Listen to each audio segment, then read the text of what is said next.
짧으냐 내가 이제 내 말이 내게 응하는 여부를 보리라. 아멘. 이스라엘 역사에서 최고의 순간은 유월절과 출애굽이었습니다.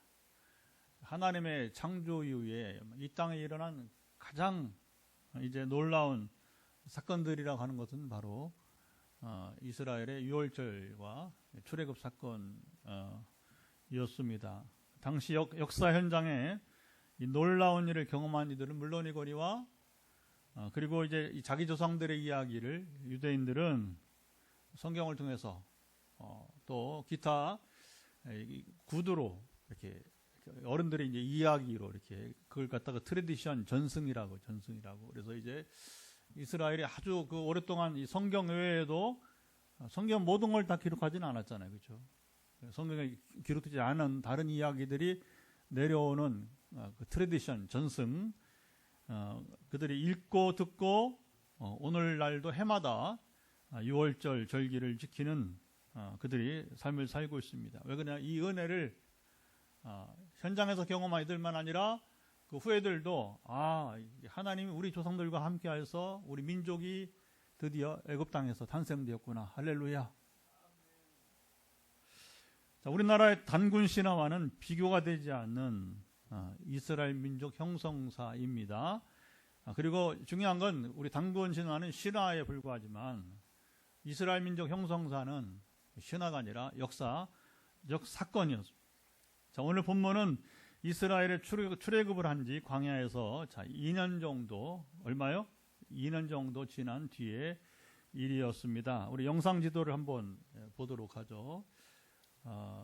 이것은 이제 이스라엘이 이제 애굽에서 떠나서 저 가나안 땅으로 돌아오는데, 저기 라암셋 보이죠? 저 지중해 쪽으로, 저 위에 지중해가 그 밑으로 이제 저쪽 그 하단에 있는 남쪽에 있는 바다는 홍해바다. 그래서 이제 라암셋에서 여기가 이스라엘이 노예 생활하면서 거기서 이제 흙을 이겨서 벽돌을 만들고 했던 곳이 라암셋이에요. 하나님이 이제 모세를 통해서 이제 유월절 사건 후에 떠나라 가라 하니까 이제 바로의 마음이 움직이기 전에 빨리 떠나야죠. 그래서 그들이 숫곳에 이제 향하게 됩니다. 숫곳에서 다 집결해요. 다 집결해서 그리고 이제 그들이 이제 홍해 쪽으로 이제 와서 저 믹돌이라고 하는 곳이 이제 홍해를 건너기 전 이제 애굽 땅을 말하게 되는 것이고, 그리고 이제 건너편으로 이제 가는 거죠. 그래서 이제 홍해를 건너서 그들이 이제 우리가 말하는 시나이 반도, 시내산, 남쪽 끝에 시내산이 있고, 이 반도, 삼각형이 있는 저 반도를 뭐라고 한다고요? 시내반도. 이렇게. 우리는 한반도, 코리안 페닌슐라, 우리는 한반도라, 우리나라는 이제, 저기, 크진 않아요, 저기가, 저 땅이. 저기가 이제, 옛날에는 이제 홍해를 건너면 이제 애굽 땅이 아니었는데, 지금은 저기가 다 시내반도가 다 애굽 땅이에요. 아직도 이집트 땅이에요, 지금은. 그래서 시내산을 지나서 저 홍해 끝자락에 가야 이스라엘 국경이 나오게 됩니다. 나오게 되는 거예요. 자, 그리고 이제 이스라엘이 이제 홍해를 건너서 이제 그 마라가 저게 이제 물이 써서 마시지 못했던, 그래서 이제 저 라암셋 출발해서 성지순례를 옛날에 제가 2001년도 저희 부부가 갔다 왔는데, 그러니까 카이로에서 출발해서 이제 어디로 가냐, 일부러 저 라암셋이 뭐냐면 이제 그 나일강의 삼각주가 있는 고센 땅이에요, 고센 땅, 이스라엘이 거주하던 땅에서 버스를 타고 이제 출발해서 저 숫곳으로 해서 이제 이렇게 오는 거예요. 그래서 이제 어디로 가냐면 저 마라 쪽으로 바로 갑니다.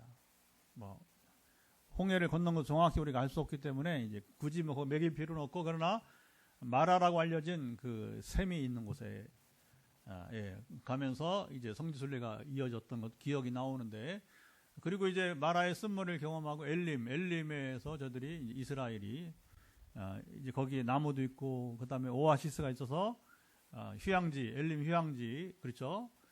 그리고 쭉 지나서 어디에 이르면 시내산에 이르게 되는 거예요. 그래서 이제 시내산에 이르러서 결국 이제 저기서 1년 정도 1년 정도.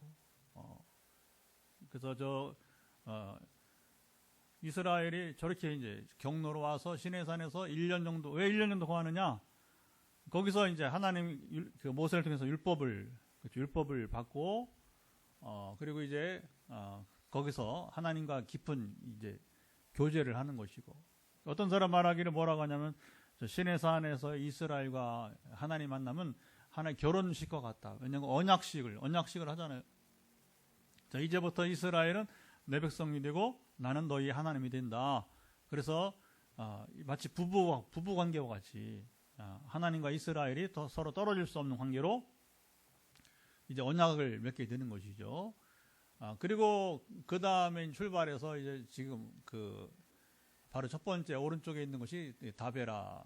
여기가 이제 오늘 본문에 있는 이제 이야기입니다. 그래서 되게 이제 저 출애굽해서 시내산에서 1년을 거한 거 포함해서 저 다베라 지역까지 온 것이 대략 얼마나 됐냐면 약 2년 정도 이렇게 2년 가까이 이제 이르렀다. 굉장히 천천히, 그렇죠?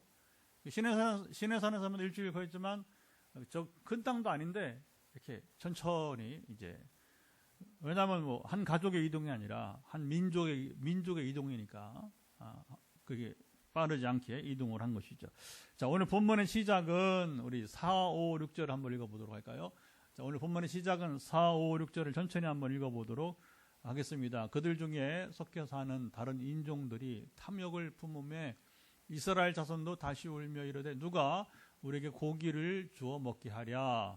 우리가 애굽에 있을 때에는 값없이 생선과 오이와 참외와 부추와 파와 마늘들을 먹은 것이 생각나거늘 이제는 우리의 기력이 다하여 이 만나 외에는 보이는 것이 아무것도 없도다 하니. 자, 이스라엘이 광야, 사막에서, 말이 광야지 이제 그 윌더니스, 이게 광야는 여러분 사막입니다. 그 성지순례에 가다 보면 정말 사막이 막막해요. 그 장기간 거하면서 여러 시험을 겪었어요.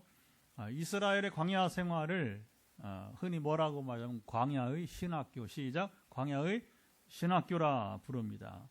왜 그러냐면 하나님께서 광야를 이끄신 이유는 뭐예요? 거기서 그들이 하나님이 누구이신지, 자, 이게 중요합니다. 자, 지금 이스라엘의 상황은, 광야 이스라엘은 왜 하나님이 굳이 거기서 긴 세월을 같이 보내냐면 그 광야에서 이스라엘은 하나님이 누구이신지를 알고 배우라는 거예요. 알고 배우라. 그래서 하나님을 알고 배우는데 얼마 걸렸다? 40년이 여러분 걸렸다고 하는 겁니다. 이런 시간이 필요하다는 거예요.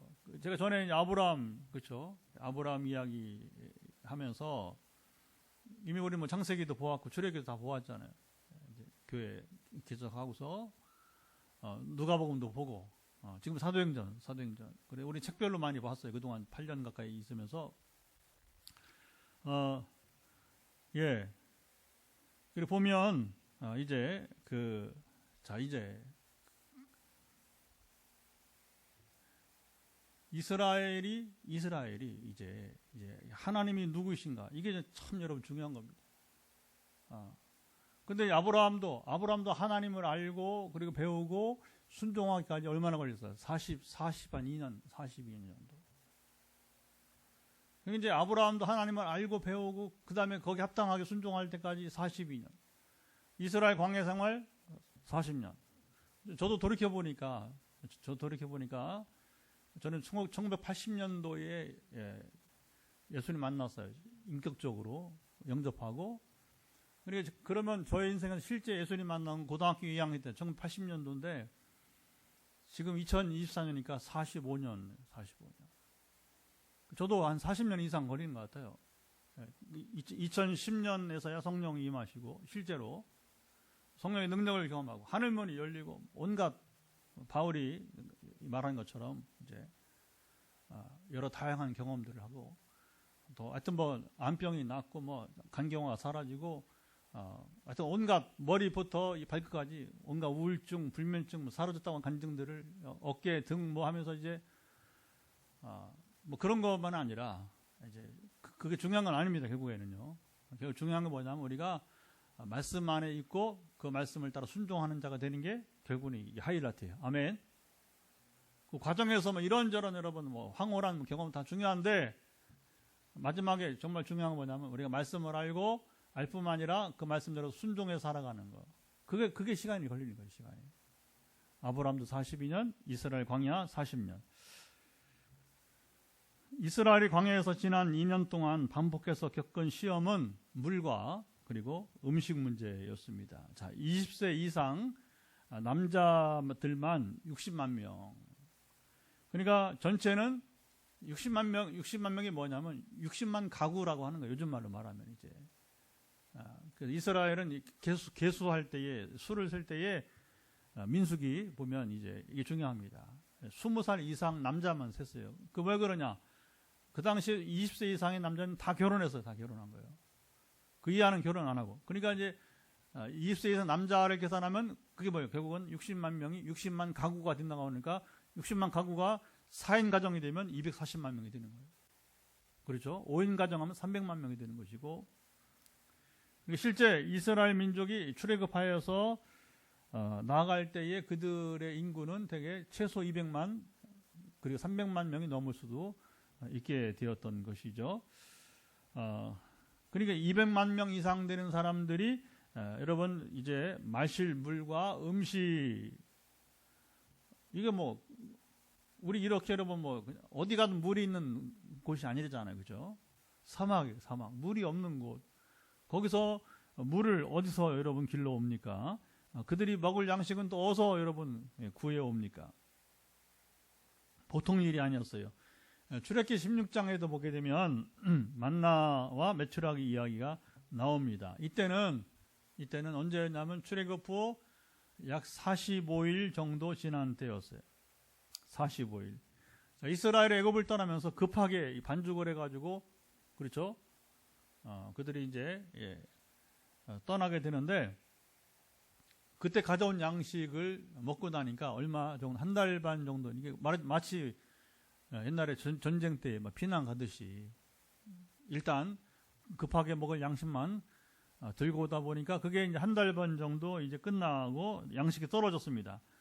하나님은 자 200만 명이 넘는 사람들이 광야에서 마실 물과 빵과 그리고 고기를 공급해 주셨습니다. 자, 그런데 오늘 본문에 다시 이스라엘이 뭐 하고 있어요? 고기 타령을 지금 하고 있습니다.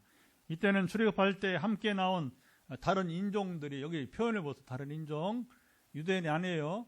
다른 인종들이 탐욕을 품었다. 야, 이게 두 가지 언어가 해결이 돼요. 하나는 여기서 말하는 다른 민족이 누구냐? 옛날 번역은 잡족 여러 다른 출신들 민족들을 말하게 되는 것이고 그들이 이제 탐욕 욕심을 이제 품게 되었다 하는 얘기죠. 그들이 굳이 이스라엘과 함께 출애굽을 한 것은 왜 그들이 여러분 이제 이스라엘과 함께 애굽에서 나왔을까요? 그들은 평생 살면서 하나님께서 애굽에서 행하신 놀라운 일들을 보면서 그들은 마음 결정을 하게 된 겁니다. 어떻게 결정했어요? 이런 신이시라면 자신들도 바로 하나님의 백성이 되어서 바로 이 신 하나님의 백성이 되어서 이스라엘과 함께 살기를 원했던 것입니다. 자, 이게 중요합니다. 얼마나 하나님께서 애굽에서 행하신 그 10가지 재앙을 중심으로 놀라운 이력이기 때문에 그들은 결단을 한 거예요. 그들의 결단은 옳았고 잘한 것인데 자, 오늘 본문에서 그들의 언어는 이게 중요해요. 그들의 언어, 말은 전혀 하나님을 믿는 신앙인답지 못했습니다. 뭐 저거 이렇게밖에 표현 안 되네 보니까. 그들의 언어를 보면 전혀 그들이 하나님을 믿는 신앙인답지 않는 모습이었습니다. 자, 그들의 애굽에서 먹은 음식이 실제 대단한 것이었을까요? 그들이 값없이 여기 표현을 보면 생선과 야채들을 먹었다. 진짜 그들이 여러분 값없이 생선과 야채들을 먹었나요? 그들은 애굽에서 모두 다 노예들이었어요. 다 노예 출신들입니다. 그들은 매일 짐승처럼 일을 하면서도 그들이 여러분 먹었던 것은 아주 형편이 없는 것이었습니다. 그들의 불평은 이스라엘 사람들에게도 영향을 미쳤고, 원래 그런 겁니다. 뭔가 부정적인 말을 해버리면 이게 처음에는 그런 말 하지 마 하지만 자꾸 들으면 어떻게 합니까? 나도 모르게 똑같이 영향을 받아요. 그들과 이스라엘 모두가 자기 장막문에서 울게 되었습니다. 자, 이들이 모두 광야에서 지금 2년 이상 생활을 했음에도 불구하고 조금도 나아지지 않고 있어요. 예. 그대로였던 이유는 여러분 무엇이었을까요? 자, 이스라엘이 음식 때문에 불평하고 그리고 우는 모습을 하나님도 보시고, 그렇죠? 그리고 모세도 모았습니다. 자, 10절, 11절, 12절을 또 한번 읽어보도록 할까요? 10절, 11절, 12절 같이 읽습니다. 백성의 온 종족들이 각기 자기 장막문에서 우는 것을 모세가 들으니라. 이러므로 여호와의 진노가 심히 크고 모세도 기뻐하지 아니하여 모세가 여호와께 여짜오되 어찌하여 주께서 종을 괴롭게 하시나이까? 어찌하여 내게 주의 목전에서 은혜를 입게 아니하시고 이 모든 백성을 내게 맡기사 내가 그 짐을 지게 하시나이까?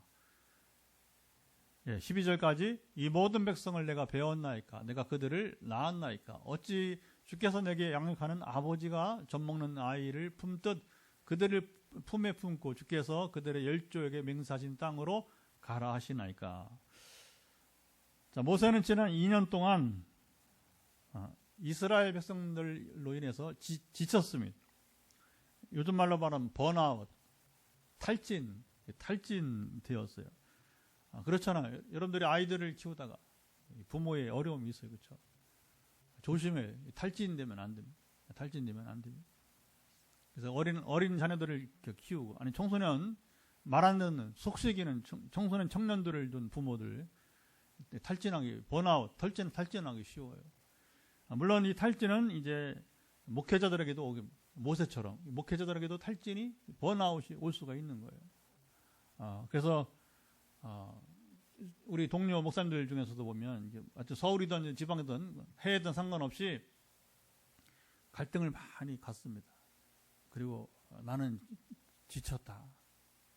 내가 이 일을 계속 해야 될지 모르겠다.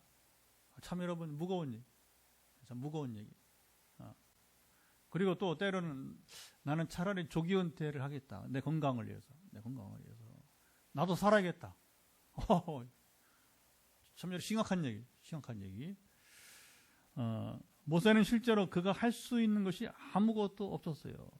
영적인 지도자라고 하지만 모세나 오늘날 목회자들도 마찬가지입니다. 자, 14절 모세의 말을 한번 보실까요?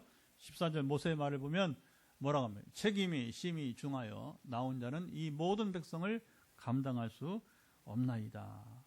사람들은 지금 목이 마르다 애치죠. 배가 고프다. 반찬이 부족하다. 애굽에서는 야채도 있었는데 여기 야채도 없고 말이야. 고기도 없다.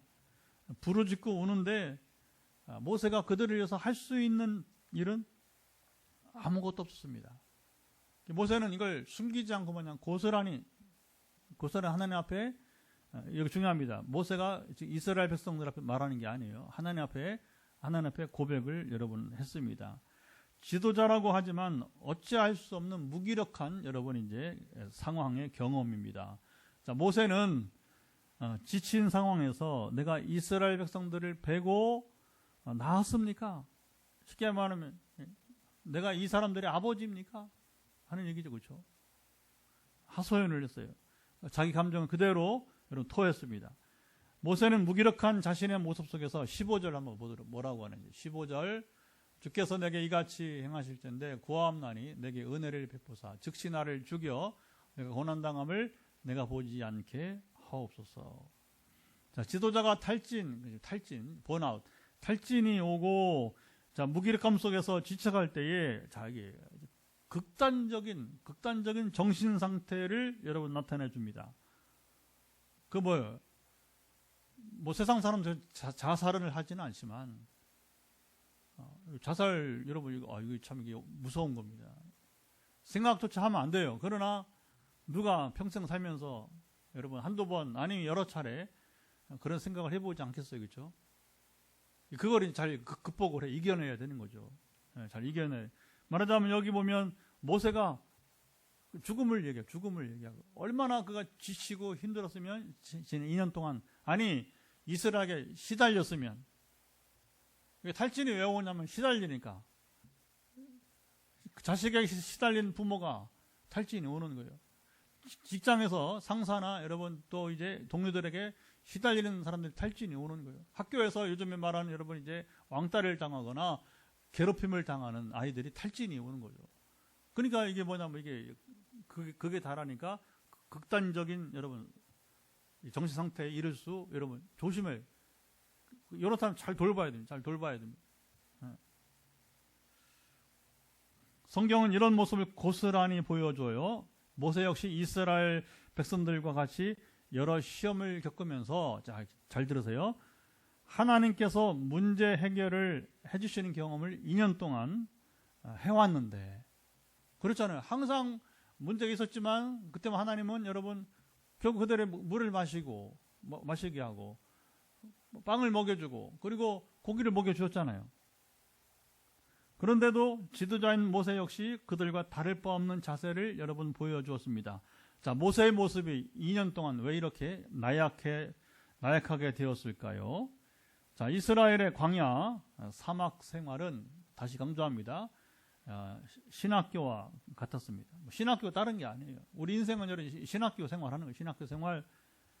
자, 홍해를 건너기 전에는 그저 하나님께서 행하신 놀라운 기적을 바라보기만 하고 그렇죠? 그 얼마나 그들이 신명 났습니까? 세상에 살면 이런 일. 그러니까 여러분이 다른 민족들 따라오는 거예요. 따라오는 거. 야, 얼마나 여러분 하나님이 일하실 때 보면 얼마나 신명 나는지 모릅니다. 그리고 감사와 감격 속에서 출애굽을 하게 되었습니다. 하지만 자 보세요. 이제 홍해를 건넌 다음에 하나님은 성경을 잘 봐야 됩니다. 출애굽기도 그렇고 민수기 마찬가지고 이스라엘을 시험하기 시작하셨어요. 자, 시험은 이게 중요합니다. 하나님께서 이스라엘을 시험하신 것은 이스라엘로 멸망시키려고 하신 것이 아니었습니다. 그래서 여기 하나님의 시험은 유혹이라고 쓰지 않아요. 유혹이라고 쓰지 않아요. 하나님 유혹하지 않아요. 그래서 이 시험과 유혹은 다른 거예요. 그래서 마귀의 유혹과는 전혀 다르게 됩니다. 마귀 사탄은 우리를 왜 유혹하느냐? 그래서 바로 우리를 넘어뜨리려고 하는 겁니다. 왜 우리를 넘어뜨리려고 합니까? 마귀 사탄이 굳이 바로 우리를 넘어뜨리고 자기와 같이 멸망길을 가게 여러분 이제 하고자 하는 거예요. 그게 유일한 목적이 마귀가. 그야말로 물귀신 작전입니다. 혼자 멸망하지 않겠다. 그게 바로 마귀의 이 물귀신 작전이. 그래서 우리가 사탄이 어떻게 유혹합니까? 달콤하게 유혹합니다, 여러분. 어떻게? 하나는 죄를 짓게 하는. 그 하와에게, 그렇죠? 여러분 죄라고 여러분 큰 문제만 아니라 굳이 야 너 그리 살 필요 있느냐? 적당히 살아. 그냥 불의도 용납하고 그냥 사람 사는 게 다 그런 거지. 죄도 적당히 짓고 뇌물도 좀 받고 그 남자들 하는 거 다 할 수 있는 거 아니냐 하면서 실제 여러분 지금 기도 제목을 받아보면 이미 나이가 제 또래인데 남편이 술 담배를 못 끊어가지고 지금까지 교회 직분자야. 근데 술 담배 하나 못 끊어 지금까지도 지금 허덕인 사람들이 참 다양합니다 보면요. 그리고 또 어떻게 하냐면 이 죄를 짓게 하는 것뿐만 아니라 그 다음에 교만하게 최고 우리의 여러분 조심할 게 뭐냐면 교만하게 하는 사탄이 우리를 우쭐대게 하게 되는 거예요.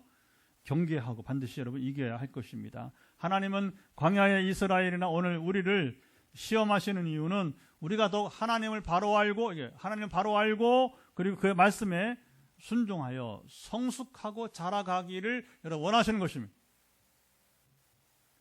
어느 면에서 우리가 자라가야 돼요? 우리가 신앙도 자라가야 되고, 이게 중요합니다. 인격도 자라가야 되고, 또 한 가지 뭐가 자라야 돼요? 사역도 자라가야 돼요. 사역도. 제가 볼 때 한국교회 문제는 세 가지가 좀 균형을 이루어야 되는데, 예. 어떤 사람이면 인격만 얘기하고, 어떤 사람은 믿음만 얘기하고, 어떤 사람은 또 일만. 세 가지가 잘 균형을 이루어야 됩니다. 그래 건강한 삶을 살 수 있어요. 신앙과 인격과 사역, 세 가지가 다 잘 균형을 이루어야 될 것입니다.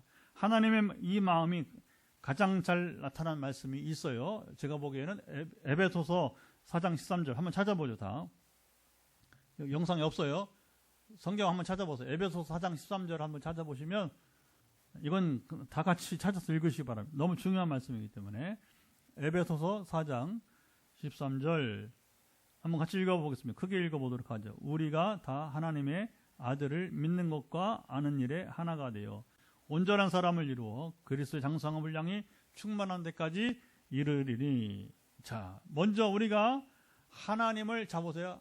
하나님을 아는 것과 믿는 것에 하나가 여러분 되어야 됩니다. 자, 이게 중요합니다. 우리 신앙생활에서 이스라엘 광야 신학교, 하나님을 알아야 되는 거예요. 근데 알기만 하면 안 됩니다. 여러분, 믿어야 됩니다. 믿는 자가 되어야 될 것입니다. 자, 신앙의 시작은 뭐냐? 첫째, 하나님을 알아야 되고, 두 번째는 뭐냐? 그 아는 지식만 아니라 우리가 바로 믿어야 되는 거예요. 이게 기초 시작이에요. 그러면 뭐냐? 온전한 사람이 된다. 온전한 사람이 뭐냐면 바로 우리 교인들 알죠? 사도행전 이후에는 제자란 말이 사라져 버렸어요. 왜냐하면 워낙 많으니까. 처음에 예수님 공생에 대해 제자라고 하면 기껏해야 여러분 70명 안에 70명, 그렇죠? 제자란 말을 쓸 때는 70명 이상 없습니다. 물론 120 문도 500의 형제 있지만, 그런데 이제 교회가 이제 예루살렘 교회 시작을 해서 그리고 시리아 땅으로 갑니다. 시리아의 안디옥으로. 비시디아의 안디옥, 비시디아는 터키 땅. 자, 복음이 이제 막 터키 땅까지 가게 되고, 자, 그러니까 이게 온 천지에 예수 믿는 사람들 수가 늘어나니까 다 제자야, 다 제자. 굳이 제자란 말이 쓸 필요가 없게 되고, 대신에 제자다운 삶을 살 때에 그 대용어, 제자라는 말을 대신할 수 있는 말이 나오는데, 그 중에 하나가 바로 온전한 사람. 시작. 온전한 사람. 온전한 사람. 이게 그리스도의 제자라고 하는 말이에요. 그리스도의 제자라고 하는 말이에요. 그리스도의 제자는 바로 그리스도의 장성한 분량이 충만한 데까지 이제 이른다. 우리를 향하신 하나님의 뜻이 여기 있습니다. 우리가 바로 그리스도와 같이 여러분 되는 것입니다. 자, 광야에서 하나님은 이스라엘에게 먼저 하나님이 누구신지 철저히 가르쳤습니다. 하나님이 누구이신가를 배우는 걸 신학에서 뭐라고 하면 신론이라고. 신론. 부지런히 가르쳤습니다. 어떻게? 모세를 통해서 율법을 이렇게 주시게 되었어요. 그래서 복잡하지 않게, 그러나 일목요연하게 613개의 계명을 주시면서, 그러니까 613개 율법을 보면 하나님이 어떤 분이신가를 잘 나타나 있게 되는 것이죠. 자, 광야의 이스라엘은 하나님이 누구이신지 알 뿐 아니라, 자, 중요합니다. 믿어야 했습니다. 아는 것과 믿는 것 둘 다 어렵습니다. 여러분, 제가 목회하면서 복음을 전하고, 전에 전도교 목회할 때는 전도는 안 했어요. 전도는 안 하고 시간도 없고, 주로 뭐냐면 목회 관리를 해야 되니까 신방하고 예배드리고 이렇게 제자반 하고 이제 그런 것만 주로 했어요. 그거 하기도 막 바빠갖고 사람들이 많으니까. 근데 개척을 하고 보니까 담임 목사라고 전도 안 해요. 전도 반드시 해야 됩니다. 그 선교의 참여가 더 많아져. 선교의 참여가 많아지고, 그러니까 전도와 선교의 참여가 많아지면서 뭐냐면, 이게 예수님을 안다는 게 얼마나 힘든지, 하나님을 안다는 게 얼마나 힘든지를 제가 직접 몸으로 현장에서 부딪히면서 복음을 전하면서 깨닫게 되는 겁니다. 야, 우리가 하나님 안다는 게 이렇게 힘든 것이구나. 또 더 힘든 게 뭐냐면 믿는 건 더 어려워. 믿는 건.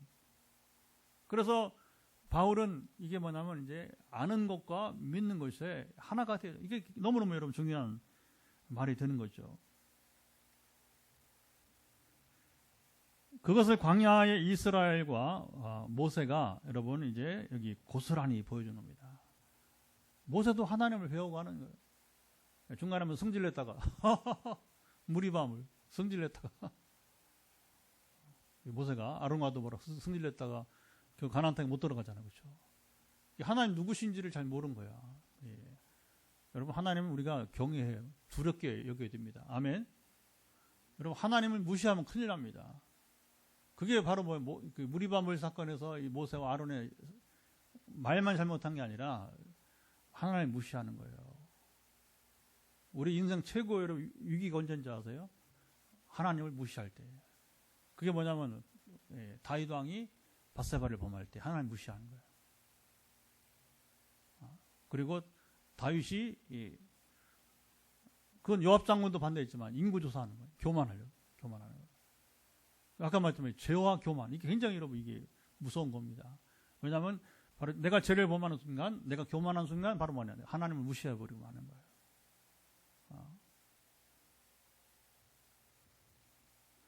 모세가 이스라엘보다는 나았지만 사실 큰 차이는 사실은 또 없었어요. 보면 이제 자, 이스라엘이 하나님을 바로 알고 믿게 하는데 방해가 된 요인이 있었습니다. 자, 그것은 바로 그들이 문제가 있을 때마다, 잘 들어보세요. 이스라엘 백성들이 문제가 있을 때마다 그들의 입술로 이제 한 가지 말을 합니다. 그 말이 무슨 말이냐면 애굽에서 종살이 하던 때 이야기를 해요. 그리고 뭐라고 하냐면 그때가, 그들이 애굽 땅에서 종살이 할 때가 차라리 지금보다 이곳에 광야에 있는 것보다 나았다. 애굽에 있었더라면 좋았을 것이다. 자, 이게 잡으세요. 그들 애굽에서 생선, 오이, 그리고 이제 참외, 부추, 파, 그리고 마늘을 먹었다. 지금 음식보다 나았다. 자, 이런 그들의 말이 여러분 나타내 주는 것이 바로 뭐냐면, 자, 잘 들으세요. 그 말은 바로 종의 근성이다, 이렇게 저는 표현합니다. 세상에서 가장 여러분 우리 삶에서 제거하기 힘든 게 뭔지 아세요? 바로 이 마음입니다. 이 마음. 하나님께서 이스라엘을 광야에서 40년씩이나 여러분이 이제 거하게 하면서 훈련한 것이 바로 뭐냐면 이 종의 근성을 여러분이 이제 완전히 없애버리려고. 광야 생활에서 이스라엘 가운데 여러분 가장 문제는 뭐냐면 바로 이 종의 근성이 남아있는 거예요. 그래서 하나님은 이 종의 근성을 가지고 가나안 땅에 가서는 절대로 하나님 백성다운 삶을 살 수 없는 거예요. 이미 우리는 뭐 전에 출애굽기를 다뤘기 때문에 제가 자세히 말씀드리지 않았지만 홍해를 건넌 것과 건너기 전은 다른 거예요. 홍해를 건너는 건 뭐냐면 세례예요. 세례. 사도 바울이 고린도서 10장에 여러분 설교합니다. 세례다, 세례. 그러니까 홍해를 건넌 이스라엘은 말하면 세례받은 그리스도인이 된 거예요. 그럼 세례받은 자는 변화돼야 되죠, 그렇죠? 성숙하고 잘해야 되는 거죠, 그렇죠? 그리고 뭐냐, 옛날에 죄의 종, 여러분 이 근성, 이 죄를 짓는 그 죄 노예된 삶에서 벗어나야 됩니다. 아멘. 그래야 뭐냐면 진짜 하나님 백성이 되는 거예요. 하나님 자녀가 되는 것입니다.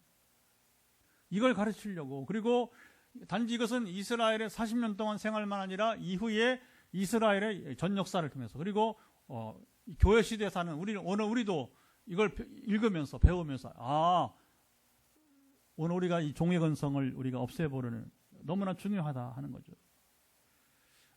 노예는 자유를 위해서 대가 지불을 여러분 할 줄 모릅니다. 이게 여러분 중요한 거예요. 이게 잠시 배고픈 것, 목마른 것을 참지 못합니다. 하나님은 이스라엘을 시험, 훈련하시기 때문에 그들이 목말라 죽기 전에, 그리고 배고파 죽기 전에 물과 양식을 주셨습니다. 이게 중요합니다. 시험은 하시지만 그들이 여러분 목말라 탈수에 빠지지 하지는 않겠어요. 그들이 여러분 이 몸이 야위게 먹지 못해서 몸이 여러분 이제 이렇게 살이 빠지게 하지 않았다는 거예요. 이거 여러분 잘 들으셔야 됩니다. 잘 들으셔야 됩니다. 이런 일을 2년이나 반복해서 경험했지만 종의 근성이 남아있던 이스라엘은 문제가 반복될 때 뭐냐면 하나님을 모르고 이게 중요하죠. 하나님의 목적은 나를 알라. 나를 믿으라. 하나님을 알고 믿어야 했는데 그렇지 못하고 말았던 것입니다. 그리고 말로 행동으로 여기 그들이 눈물을 흘리면서 하나님 앞에 범죄했습니다. 모세의 한계는 이스라엘의 반복적인 불신앙과 불평의 소리를 견디지 여러분 못하고 말았어요. 도무지 변화되지 않고 자라지 않는 성도들이었던 것이죠. 이스라엘이. 저는 35년째 목회를 해보니까 이거 잘 이해합니다. 35년 목회해보니까 잘 이해. 모세가 어떤 마음인지 금방 와요. 왜냐하면 저의 지난 35년 삶 속에서도 그랬으니까. 이게 뭐냐면 사람이 변화되는 게 그렇게 어렵다는 거예요. 두 번째, 믿음이 자라는 것이 이게 보기 힘들다는 겁니다. 그러니까 나도 안 변하고 때로는 그게 제가 성령 임하기 전의 모습이었어요. 박사하기도 하고 설교도 나름대로 한다고 생각을 하는데 교회도 안 변하고 나도 안 변하고 그때 제가 홍해바다에 있는 홍해바다 앞으로 가지도 못하고 뒤로 가도 못하고 비하여 히로카의 홍해바다. 근데 그때 성령이 임하시더라고요. 그게 저희 탈출구였어요. 제 인생 홍해를 건너는 역사가 일어나게 됐어요. 할렐루야. 그리고 지금 그때 2010년 봄부터 지금까지 너무나 행복한 15년째 삶이. 근데 이제 이걸 깨닫고 누리면 이 행복은 15년 끝나는 게 아니라 앞으로 제가 나이가 앞으로 10년 70세가 될 때까지 그러면 25년 행복한 거예요.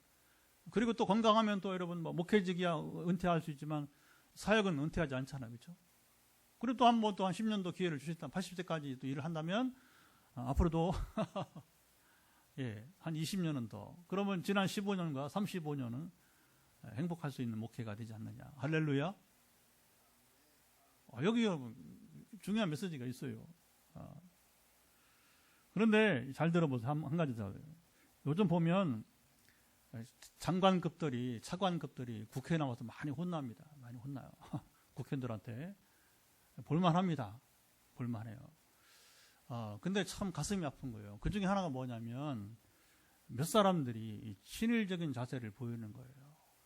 그래서 이제 조금 심하게 말해 저 인간들이 왜 저렇게 지금 언젠데 지금도 뭐 친일 일본의 마음이네 이런 말하고 이거 참 100% 그들의 조상들이 부모 할아버지들이 뭐냐면 친일파였어요. 친일파. 그거 못 속여요. 신기합니다.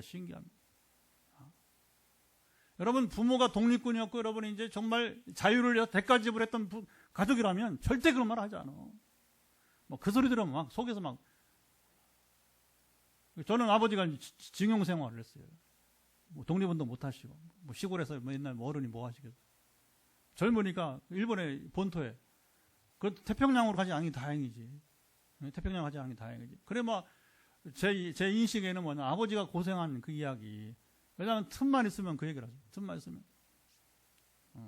막내 아들 한참 어린 늦둥이 아들인데도 불구하고 계속 아버지는 옛날에 그 일본에서 고생하신 이야기. 그리고 일본 사람 막 죽이려고 너무 이게 막 마음이 상하니까 힘들게 하니까 죽일 수는 있는데 그 다음에 여파가 또 이제 일본 땅이니까 한국 땅도 아니고 그러니까 이게 속에서 전쟁하는 이야기. 그럼 나도 같이 괴로운 거예요. 나도 같이. 그런 겁니다, 여러분. 자유를 위해서 대가 지불을 할 수 있는 자들은 뭐냐면 바로 종의 근성이 없는 거예요. 우리가 죄와 싸우자. 사탄의 권세와 싸워 이기자. 할렐루야. 이 사람 뭐냐? 이게 자유인이에요. 자유인. 성령을 통해서 자유를 얻은 사람은 죄와 싸웁니다. 굴복하지 않습니다. 오늘 일어나는 여러분 우리가 지금 교계의 정계의 여러분 부정과 불의에 대해서 우리는 타협하지 않아요. 물론 나도 부족하죠. 우리도 부족하죠. 그러나 그런 불의를 용납할 수 없다는 거예요. 근데 한국교회가 용납해. 끝없이 용납하는 거예요. 그러니까 너무 이 부조리가 정계든 교계든 그리고 법을 어기면서도 마음껏 잘 살고 큰 소리 치고 부끄러운지도 모르고 얼굴 철판 깔고 언제까지 봐줘야 될지 모르요. 언제까지 봐줘야 될지. 교계나 종교가 똑같아요. 똑같아요. 야, 참 기가 막힙니다. 여러분, 우리 이번 주에 총회 했는데, 포항에 총회장이 나왔어요. 그건 여러분 얼마나 좋은 일입니까? 참, 포항에 이 변방인데, 아직까지 우리 지난 130년 교회사에서 총회장이 처음 나왔어요. 동복회 우리 김영걸 목사님. 총회장 되었지만, 그거 할 수 있는 일은 한계가 있는 거예요. 김사 목사의 사위를 서기로 세워, 서기로. 나 같으면 안 세웁니다. 절대 세우면 안 되는 거예요. 그러나 그게 김영걸 목사의 한계야. 어쩔 수 없는 거지. 그걸 못 견뎌내요. 위에서 압력을. 내가 너를 키워줬으니까 받으라 이거죠. 공짜가 없어요. 세상 공짜가. 너무 분해요. 너무 속이 터지고, 야, 이게 뭐야 이게 도대체. 내가 축하해야 돼 말아야 돼? 물론 겉으로는 축하한다고 하죠. 그러나 그 얘기를 하면 싸우니까, 김 목사랑 나랑 싸우니까 같이 포항에 왔는데, 22년 전에 같이 포항에 왔는데, 참 여러분 가슴이 아픈 이야기입니다. 아까 진일파 출신의 부모를 둔 여러분 그 공무원들이 장관급의 사람들이 이상한 형편없는 말을 하잖아요. 그렇죠? 이 사람들은 종의 근성이 지금 남아야 돼요. 종의 근성이. 굳이 그럴 필요가. 이제는 우리 일본의 경제도 앞서고 이제는. 그렇죠? 일본에 우리가 뭐가 꿀릴 게 뭐가 있어. 그런데 그럼에도 불구하고 스스로 낮추는 기가 막힌 이 종의 근성을 나타내고 있다고 하는 것이죠. 자, 하나님은 모세가 먼저 힘을 얻도록 70인 장로들을 새롭게 세워줬습니다. 내 혼자 짐을 지지 마라. 서로 짐을 지라고 배려해 주었습니다. 이스라엘에게는 하루 이틀이 아니라 자보자 한 달 동안이나 고기를 주어서 그들이 냄새도 싫어할 때까지 주셨어요. 이거 나누면서요. 우리 목요일 날 어제 아침에 우리 목사님들 서울과 우리 해서 한 12명 모였는데 뭐라고 말하냐면 발제자가 마침 동경에 있는 목사님, 감리기 목사님이었는데 하나님 뒤끝 장렬이라고. 뭐라고 했어요? 하나님 뒤끝 장렬이라고. 야, 어떻게 이렇게 해? 그래, 고기 한번 실컷 먹어볼래? 한 달 동안 냄새도 식기까지. 그렇잖아요. 우리가 때로 고기를 먹지만 며칠 먹으면 물려서 못 먹어요. 그렇죠? 저도 이제 가끔 그런 경험을 하게 되는데 그만. 야채가 그리운 거예요. 그 제일 좋은 건 같이 먹어야죠. 같이. 근데 고기만 먹으면 그게 감당할 수 없는 거잖아요.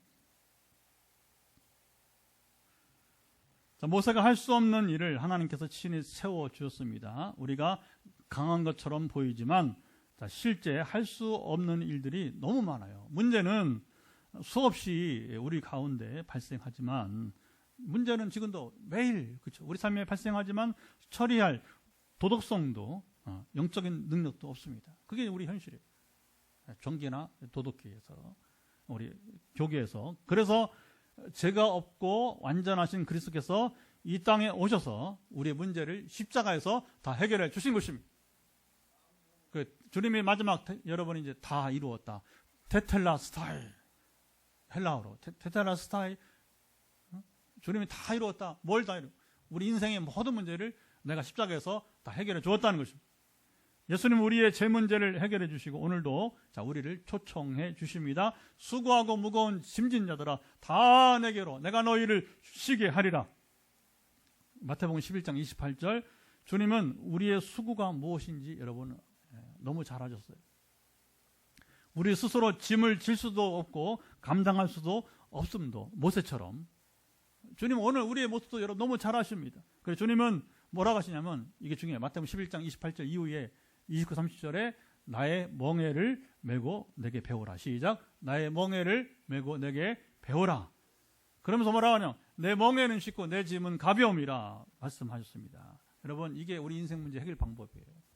모세가 할 수 있는 것. 그 사막에서 물을 내겠습니까? 사막에서 양식을 내겠습니까? 사막에서 여러분 고기를 가져올 수 있겠습니까? 하나님 하셨어요. 오늘 여러분 설교 제목처럼 이제 마지막 절 내 말이 내게 응하는 여부를 보리라. 23절 한번 보여줘 보세요. 내 말이 시작. 내 말이 내게 응하는 여부를 보리라. 문제 해결은 하늘로부터 오는 거예요. 하나님께서부터 오는 겁니다. 여러분 지금 오늘 예배 참여하신 분들 중에서 정말 모세 같은 심정으로, 됐으면 내려주세요. 모세 같은 심정으로 이렇게 할 수도 저렇게 할 수도, 그냥 좀 탈진이에요. 탈진, 번아웃.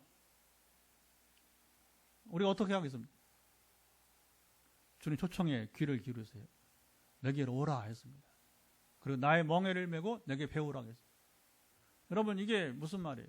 주님 멍에를 메는 것은 주님과 함께 하는 거예요. 그런데 그러면 그 짐을 누가 지느냐? 주님이 주시는 겁니다. 모세의 짐을 하나님이 담당하셨어요. 모세는 그냥 하나님 말씀만 대신 전하는 선지자 불과했어. 선지자. 우리 인생은 오늘 어떻게 살겠습니까? 하나님 말씀을 따라 우리 듣고 하나님 이루신 일들을 보며 살 수밖에 없는 거예요. 그게 우리의 여러분 인생의 유일한 것입니다. 물론 우리가 해야 될 일은 하지만, 우리가 마땅히 해야 될 의무는 다 하지만, 그러나 결국에는 우리 삶의 기본은 모세처럼 하나님 말씀하심을 듣고 행하심을 그저 지켜볼 뿐인 것입니다. 아멘. 이 시간 기도합니다. 하나님, 오늘 우리 기도할 때에 이 말씀을 알고 누리며 살게 해 주옵소서. 우리가 계속 풀어서 얘기하는데 이 말씀을 여러분 알게만 하면 안 되는 것이고, 우리가 누려야 돼요. 충분히 설명했으니까 이 말씀 적용해서 기도하시기 바랍니다. 하나님 아버지 감사합니다. 이제 1시간 지나고 우리는 또 다시 기도합니다. 아버지 아시지요?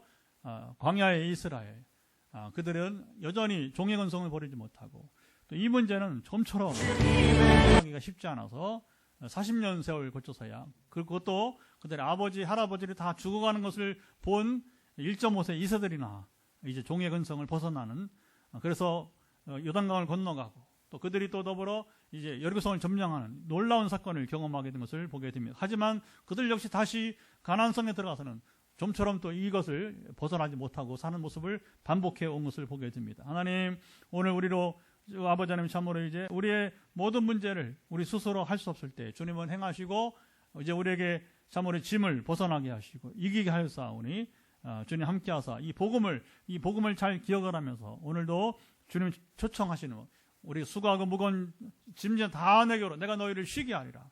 그리고 나의 멍에를 메고 내게 배우라고 말씀하신 그 뜻이 무엇인가를 우리가 알고 오늘 누리며 살아가도록 함께 하시며 지켜줘서 실제 우리 멍에는 쉽고 짐은 가볍게 도와주시기 원합니다. 이 경험을 우리가 이 말씀을 알 뿐만 아니라 경험하며 누리며 살 수 있도록 함께 하시며 지켜 주옵소서. 이어서 우리 또 기도하는 것은 다시 우리 주일 준비합니다. 금요일 저녁입니다. 하나님이 기뻐하시는 우리 대한민국 온 교회들이 되게 하시고, 그게 어떻게 나타나느냐? 예배를 통해서 나타납니다. 하나님 기뻐하시는 예배가 되려면 그 예배가 되도록 우리 여러분 같이 기도해 주시고요. 또 더불어 사도행전 말씀이 계속 선포되는데, 이번 주에도 계속해서 이제 우리 18장으로 이어갑니다. 그래서 그 말씀을 우리가 새기면서 초대교회를 세우 성령께서 우리 같은 개척교회를 더 세우시고 기성교회들도 다시 침체되지 않고 일어나기를 원합니다. 한 번 더 기도해 주시고, 여러분 머리 끝부터 발바닥까지 연약한 부분들을 또 회복시켜 주시도록 구할 때 응답이 있기를 바랍니다. 하나님 아버지 감사합니다. 우리 한 번 더 기도하는 것은 오늘도 우리가 기도할 때 주말입니다. 또 주일을 준비합니다.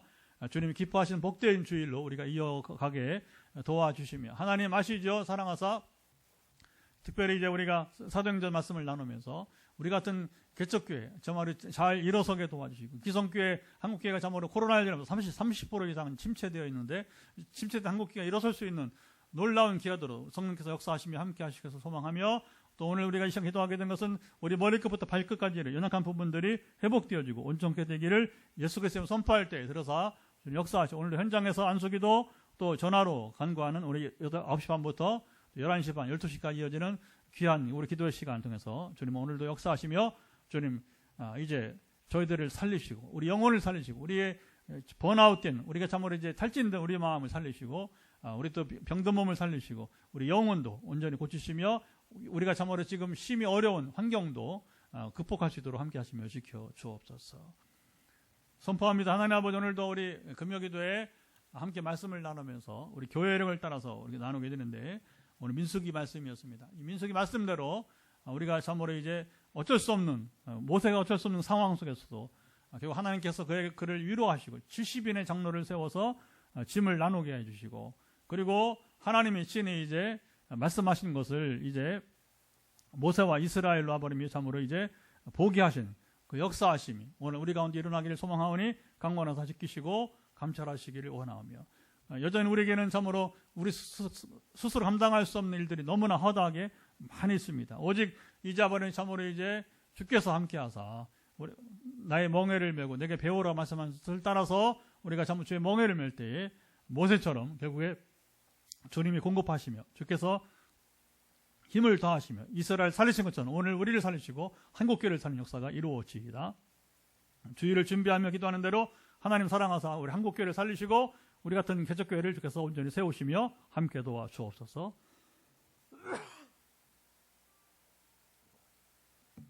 마지막으로 우리 머리끝부터 발까지 연약한 부분들 오늘 다시 선포합니다. 머리의 모든 연약한 부분들 회복되기를 예수 그리스도 명한다.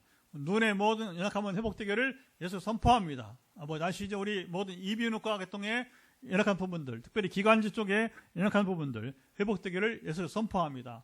또 일부는 갑상선에 지금 문제가 있어서 기도하는 분이 있사오니 사랑하사 함께 하시고 갑상선을 고치시고, 특별히 갑상선에 암으로 전개된 분이 최근에 있어서 또 기도에 한 분으로 지금 초대되어서 같이 하고 있사오니 갑상선의 암은 사라지기를 예수 선포합니다.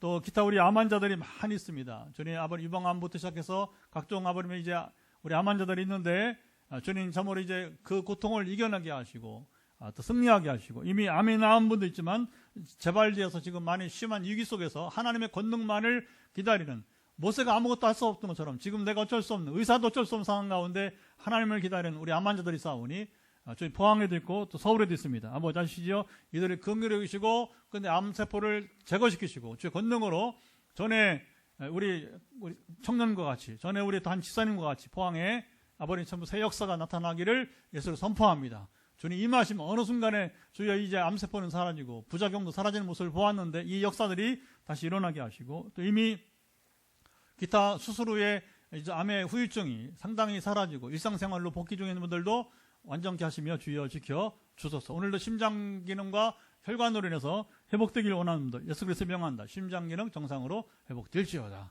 아버지 아시죠? 그래서 우리의 머리부터 발끝까지 특별히 이제 염증으로 류마티스로 고생하는 분, 한 분은 류마티스로 인해서 다시 중증 환우로 등록특별 했는데 약을 먹지 않아도 될 만큼 회복시키는 역사가 일어나게 되었습니다. 그와 같이 지금 척수염으로 고생하는 우리 전사님 포항에 지금 함께 예배드리고 있는데 예수 그리스도 명한다. 척수염의 영향은 소멸될지어다. 특별히 이것은 참으로 희귀하고 또 어려운 상황이지만 주님의 권능이 임하서 정말 하나님만이 할 수 있사오니 우리 전사님 척수염을 고치시고 부작용이 소멸되기를 예수 그리스도 명한다.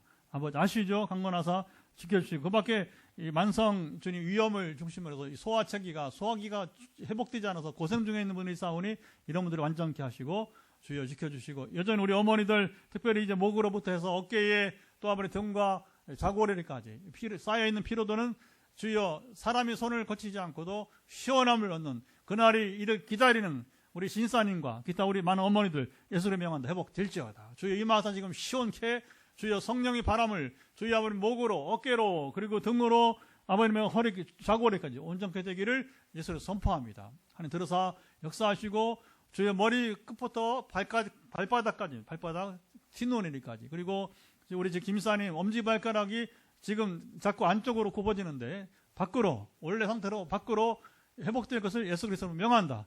아버지 이미 전에 한 어른께서 발가락이 오므려진 현상이 펴지는데 이제는 우리 김사님이 엄지발가락이 피어지기를 예수로 명한다. 주님 아시죠? 기적은 임하게 하시고 하나님 나라를 증거하는 증인들로 우리 모두를 세워 주옵소서.